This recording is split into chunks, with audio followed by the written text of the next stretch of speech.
Certainly this 1981 football season thus far has been a strange and unpredictable one. Never before has the phrase, any team can win on a given Sunday, been proven out so often as it has this year. It's been a season that has fostered new frontrunners like the Cincinnati Bengals in the AFC Central, and a season that has left behind the league's gray-haired teams like the Houston Oilers. For years, Houston has been a division contender, but last season, Cleveland became the king of the hill. In order to get a first-hand look at the changing of the guard in the division, a trip to Cincinnati is in order, where the Bengals host Houston. And then it's on to Buffalo to catch the showdown between the Browns and Bills. Brian Sipe earned the honor of being named the NFL's most valuable player by leading his Browns to the top of the division last year. Today against Buffalo, he would call on his talented group of offensive stars like Mike Pruitt, Ozzie Newsome, Reggie Rucker, and number 85 Dave Logan to help pull Cleveland past Buffalo. The Bills, too, are a team on the rise, winning their division for the first time in 14 years last season. Multi-talented running back Joe Cribbs, veteran receiver Frank Lewis, and his speedy counterpart Jerry Butler, number 80, can pose problems for anyone. From Orchard Park, it's the clash of defending division champs, the defensive-minded Bills, against the explosive Browns. Buffalo, the home of a team talking proud, will have its gray flannel skies pierced by Brian Sipe and his Cleveland aerial circus.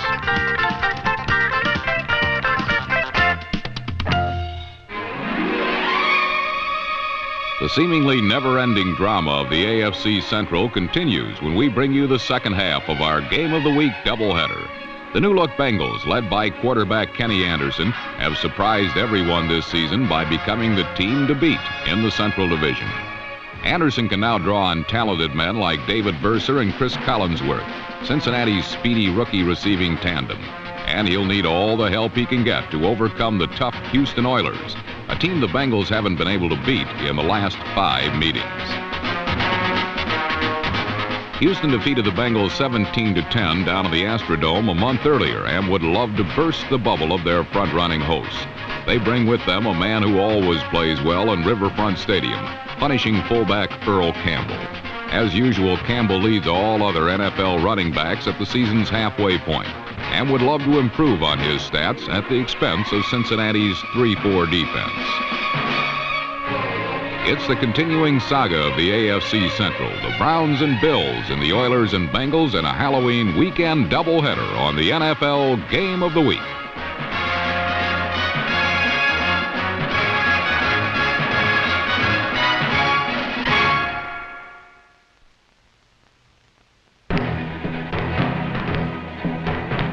It has been 3 years since the Cleveland Browns met the Buffalo Bills on a football field.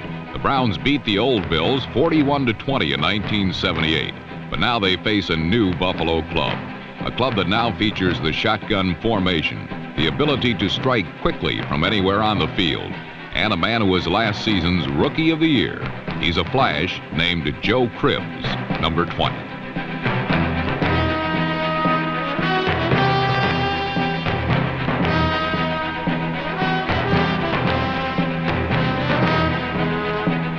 This would be a sensational day for the gifted back from Auburn. This 58-yard catch and carry put the Bills up 6-0 at the end of the first quarter, when the point after was missed. In the 70s, the Bills were the worst team in the AFC, losing more games than anyone.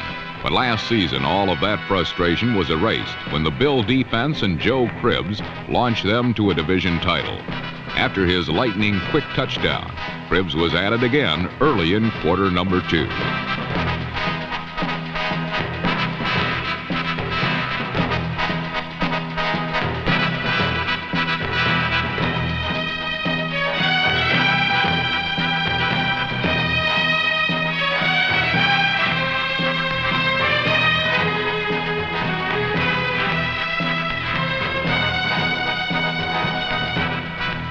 The Browns couldn't stop him, but finally the Orchard Park restraining wall did.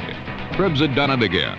Only Earl Campbell outgained Cribbs in the AFC last season, but certainly Earl does not have Little Joe's pass-catching ability. He is perhaps the most versatile back in football, and he was a big reason why the Bills were the best third down team in the NFL last year. This 15-yarder was the result of great Joe Ferguson play faking and the fact that Cribbs had single coverage by linebacker Don Good, number 50. A linebacker on Joe Cribbs has always been a pleasant sight for Bill fans.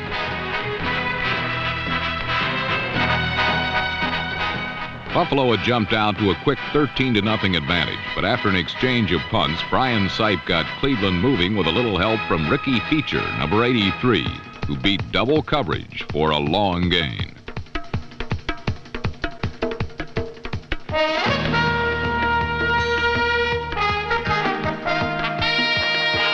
In a battle that pitted the second-ranked defense of the AFC against the conference's second-ranked offense, apparently Cleveland's attack had pierced Buffalo's defense for a touchdown of their own. Mike Pruitt waltzed in from 11 yards out, but the score was nullified when Cleveland's left tackle Doug Deacon was whistled for holding. Watch the play again and keep your eye on number 73 as Deacon did hold the charging Sherman White, number 83.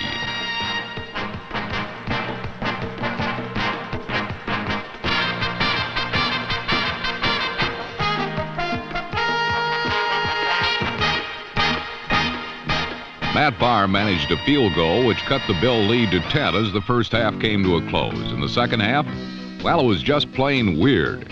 Halloween had supposedly ended the night before, but there seemed to be a tingle of strangeness left over which pervaded the final 30 minutes. Turnovers, turnarounds, and bizarre turns of events seemed to crop up out of nowhere on virtually every play. It all started when first-half hero Joe Cribbs fumbled twice in the third quarter.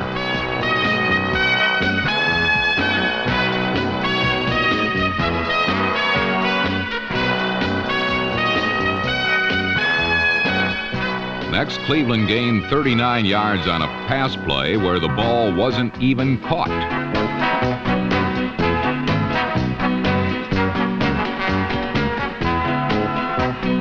Mario Clark, number 29, was flagged for pass interference, and Cleveland first went backwards 9 yards and then gained nothing on a pass that was caught in the end zone.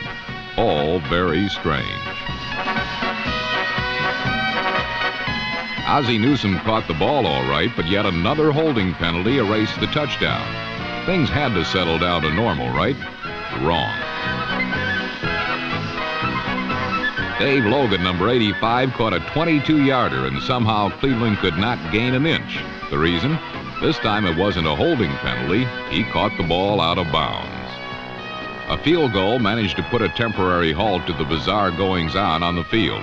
But when Sipe and the Browns took over once more, it was time for another fumble when number 57, Lucius Sanford, leveled Sipe.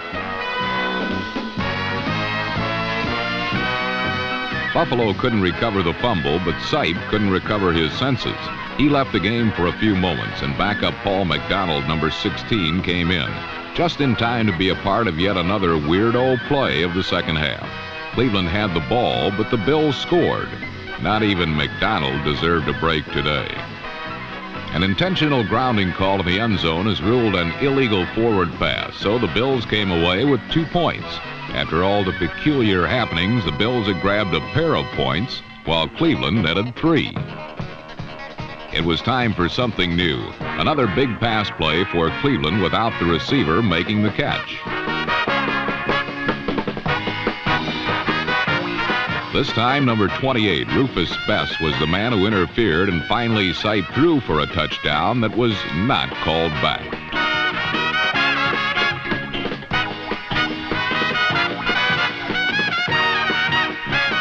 Newsome, Cleveland's leading receiver, waited for the flag, but this time it never came. And another look reveals that just before Sipe released his perfect pass, he was hit by blitzing Steve Freeman.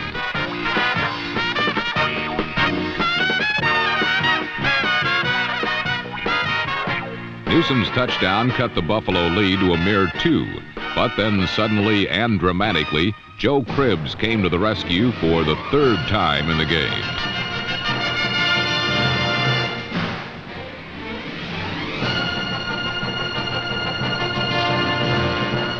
It was the greatest day ever for Cribbs, who finished the game with 163 yards on pass receptions and another 85 on the ground. The result, nearly 250 yards gained and 3 touchdowns scored. The Bills now led by 9 with time running out. Sipe tried desperately to pull off the patented cardiac kid miracle.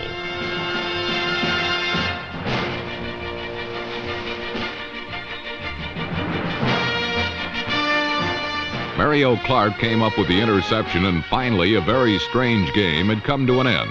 For the Bills, the victory was critical, for they managed to stay within a half game of division-leading Miami, while Cleveland dropped into last place in the AFC Central at 4-5. When these two teams meet again, perhaps another 3 years from now, Cleveland will certainly remember one number, number 20, Joe Cribbs. Final score, Buffalo 22, Cleveland 13.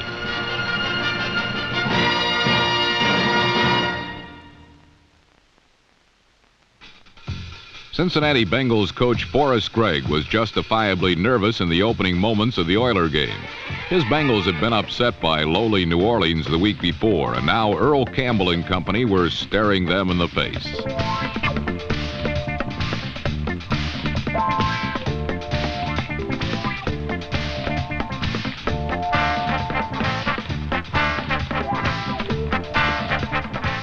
Campbell shrugged off some early hits to spearhead Houston's first drive, a march that finished in the end zone.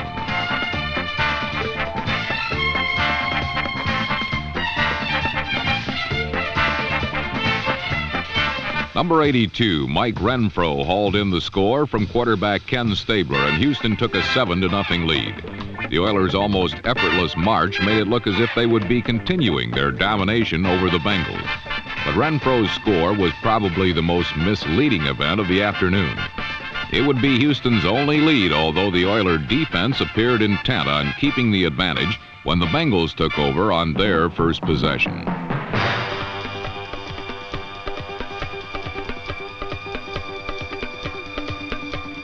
The Bengals were checked for most of the first quarter, but then started to click through the air, spurred on as much by Oiler antagonism as by their own success.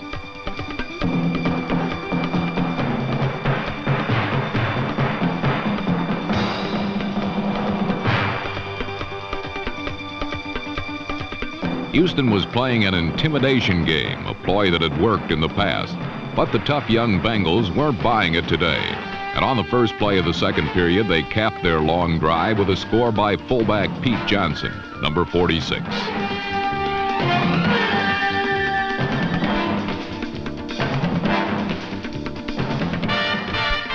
With the score knotted at 7, Cincinnati then started a bit of head-knocking of their own.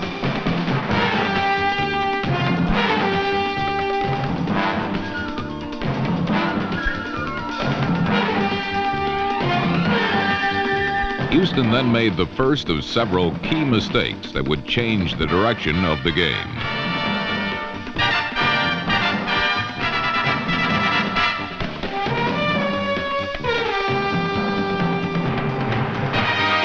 Number 50, Glenn Cameron, gave Cincinnati good field position with the interception. And then quarterback Ken Anderson, the NFL's third-ranked passer, improved on it.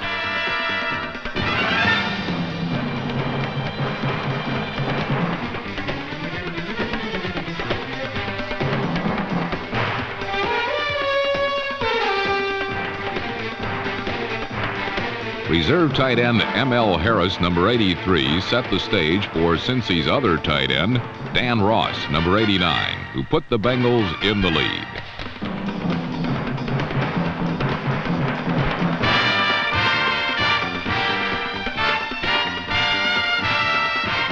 It was the first of 2 touchdown catches on the day for Ross, and it was a big one. Cincinnati never again would relinquish the lead, but at the time, no one in the Bengal camp was privy to such far-sighted information. To them, it was a 1-touchdown advantage for the defense to protect. The Cincinnati defenders have been pretty good in that department in 1981. Coming into the game with Houston, the Bengals ranked 3rd in the AFC in total defense. The unit had already created 1 scoring opportunity with a turnover. But sometimes a good defense needs a little luck to survive. And that's what the Bengals got late in the first half.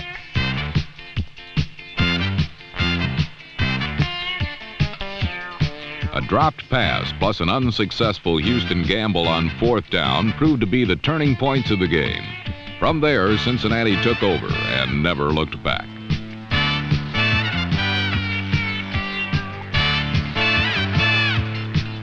Pete Johnson was on his way to a 100-yard rushing performance, and Ken Anderson was matching that yardage easily in the air.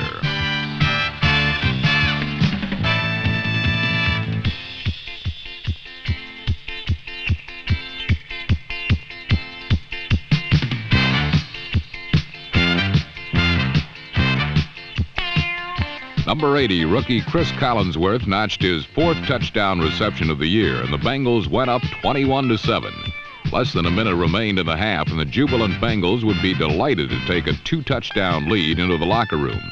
They were even more pleased when they forced another Houston turnover with 12 seconds left, giving kicker Jim Breach a cozy chip shot for 3.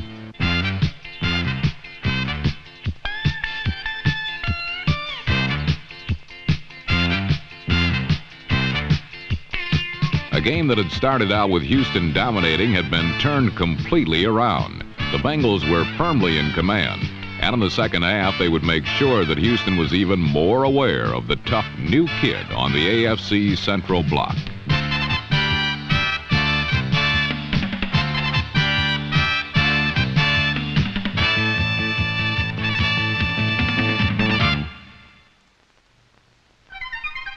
Houston began the third quarter by returning to what had brought them their only score in the first half, passes to Mike Renfro. Some throws were specifically for Renfro. Others came there in a more roundabout fashion.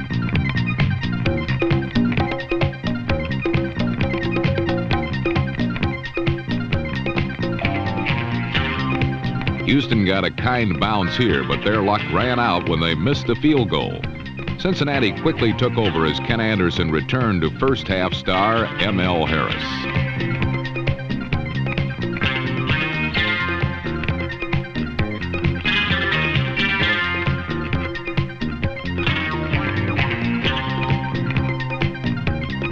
The Bengals were stopped short of a touchdown, but like bargain shoppers, they were not going to pass up any opportunities. Jim Breach banged home his second field goal, and it was 27-7, Cincinnati.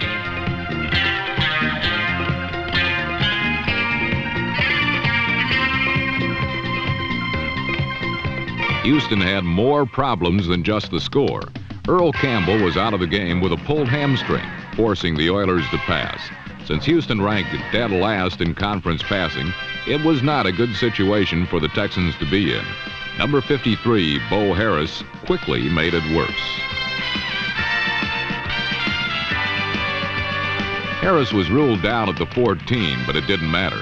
On the next play, Ken Anderson and Dan Ross struck again, and the competitive phase of the game was just about over. Cincinnati now led 34-7 in the fourth quarter and threatened to make it worse. Luckily for Houston, 2 plays within moments of each other were wiped out. Long scores that would have turned this game into something resembling the last day at the Alamo. The first incident occurred shortly after the Cincinnati score, and once again, Cincinnati linebacker Bo Harris was a big part of the action.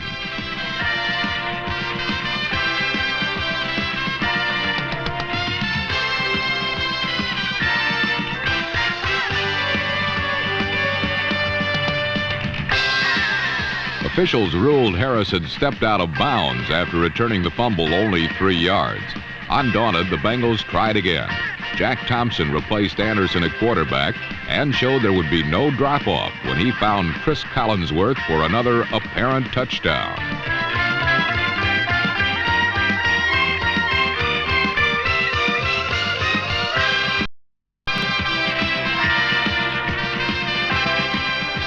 To Cincinnati's dismay, the 45-yard strike was negated by a holding penalty. 2 scores have been wiped out, and the Bengals were forced to punt. Meanwhile, Houston replaced an injured Ken Stabler with ex-Bengal quarterback John Reeves, and Reeves got instant results.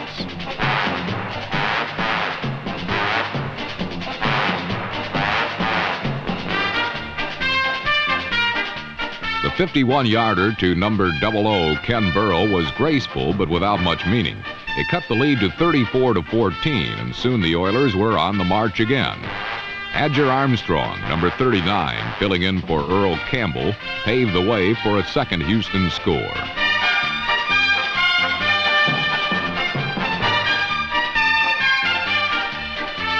The referees ruled Armstrong down at the 1, but the Oilers scored a moment later when veteran Ronnie Coleman, number 47, took it in. It served only to make the game's final score less imposing.